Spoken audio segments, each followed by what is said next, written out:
Ini adalah Bong Cino atau makam pecinan di kota Kediri. Sebuah areal pemakaman tua yang sudah berumur ratusan tahun. Suasananya sejuk dan asri karena berada di pedesaan di lereng Gunung Klotok. Di salah satu pojoknya ada sebuah makam yang sangat mewah. Sebuah pusara yang menjadi tempat peristirahatan terakhir salah satu orang terkaya di Indonesia, sang pemilik PT Gudang Garam.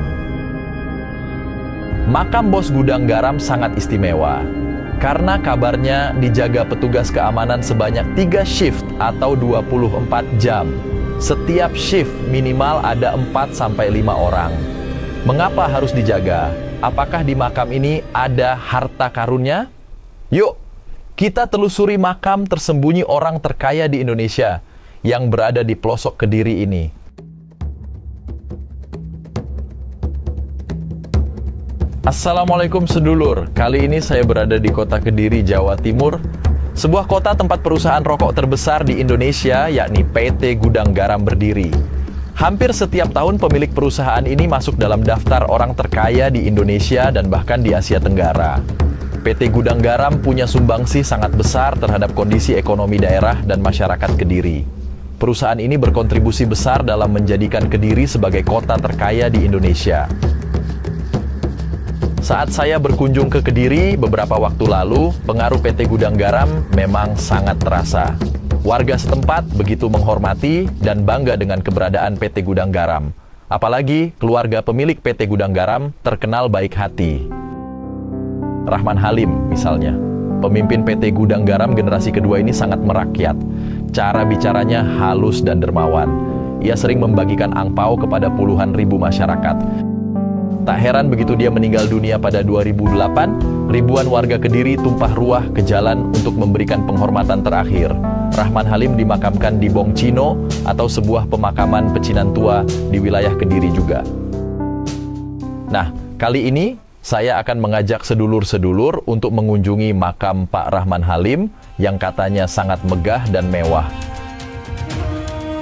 Lokasi makamnya berada di Desa Pojok, Kecamatan Mojoroto, atau sekitar 6 km dari pusat kota Kediri. Setelah sampai di bilangan Jalan Dr. Saharjo, kita belok ke arah Jalan Lawu dan lurus saja. Di depan sana adalah pintu gerbang memasuki kawasan Bong Cino. Pada hari biasa, suasana sangat sepi. Jarang terlihat peziarah yang datang. Yang banyak terlihat justru truk-truk pengangkut sampah yang berlalu lalang. Loh, kok bisa? Ternyata ya lur, saya juga baru tahu. Tepat di belakang Bong Cino adalah tempat pembuangan sampah akhir Kabupaten Kediri. Seperti yang sedulur-sedulur lihat, suasana di Bong Cino ini terlihat begitu asri. Udaranya pun terasa segar dan sejuk karena berada di lereng Gunung Klotok. Di kiri kanan banyak sekali makam-makam indah dari saudara kita yang beretnis Tionghoa. Dari bentuk dan wujud makamnya, saya perkirakan hanya orang-orang kaya saja yang bisa membangun makam di sini. Sekarang kita menuju area belakang atau sisi selatan dari Bong Cino, lokasi makam Pak Rahman Halim berada. Nah, ini dia penampakan lokasi makamnya. Kita menyisir dari bagian samping belakang ya, lur. Di sekeliling area makam dibangun tembok setinggi 2 meter. Di atas tembok dihiasi banyak sekali patung kura-kura. Masyarakat Tionghoa percaya kura-kura merupakan simbol dari kebijaksanaan dan keabadian. Selain itu, kura-kura juga diyakini sebagai salah satu binatang penjaga surga. Sementara sisi tembok lainnya dihiasi patung naga. Berbeda dengan kepercayaan orang Eropa yang menganggap naga sebagai binatang jahat, orang Tionghoa justru sebaliknya. Mereka meyakini naga sebagai binatang pembawa keberuntungan. Di balik tembok kokoh inilah Bong Pai atau nisan Bos Gudang Garam berada. Makam Pak Rahman Halim sangat luas, yakni mencapai 2000 meter persegi. Tidak ada kesan angker atau seram sama sekali. Suasananya malah mirip sebuah taman yang menyejukkan mata.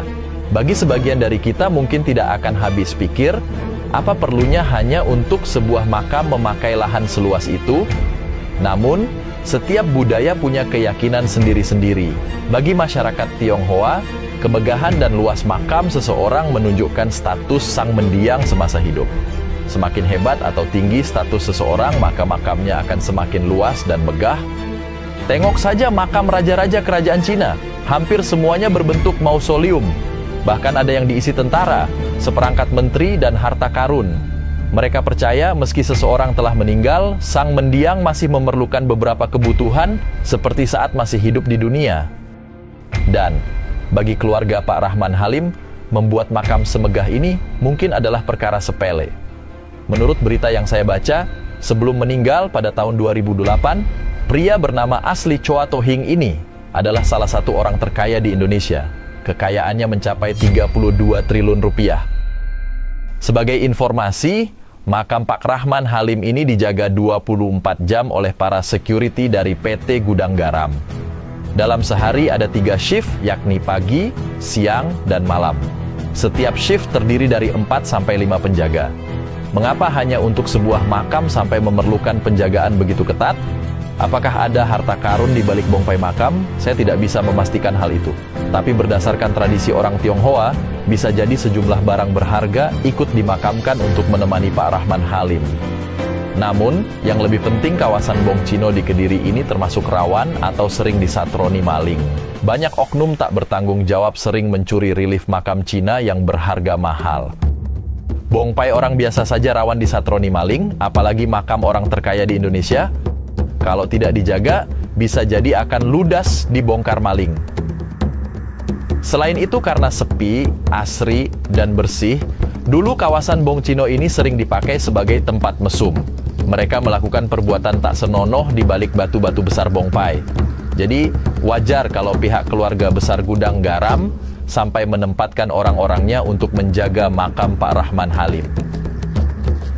Sejumlah elemen masyarakat sempat mengajukan permintaan agar Bong Cino Kediri ditetapkan sebagai situs cagar budaya, sebab benda-benda di komplek tersebut sudah memenuhi syarat untuk dilindungi negara. Dengan penetapan status cagar budaya, maka perlindungan terhadap benda-benda berharga di sana bisa lebih dimaksimalkan. Namun, Dinas Pariwisata dan Kebudayaan Kota Kediri tidak bisa melakukannya. Pasalnya, aneka peninggalan sejarah di Bong Cino merupakan milik pribadi, sehingga pemerintah tidak punya hak untuk mengakuisisinya.